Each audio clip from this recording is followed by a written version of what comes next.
Welcome to the Learning Pines YouTube. We hope this video helps. You start by creating index, HTML and a separate script, JS file so your code stays organized. Once done, add a script src equals script, JS/script tag just before /body to load JavaScript after markup. If you prefer head placement, make sure to add defer so the browser waits for parsing. You do this because scripts that run too early can fail to find elements. Keeping files separate improves reuse and debugging without changing behavior. Now write a simple function in script, JS, and target DOM elements with document. Query selector or get element by ID. This makes interaction explicit.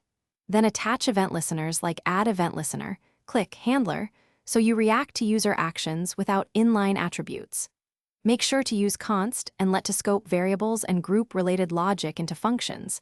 This helps maintainability and prevents accidental overwrites. If you need to run code after load, wrap it in DOM content loaded or ensure defer is used so elements exist.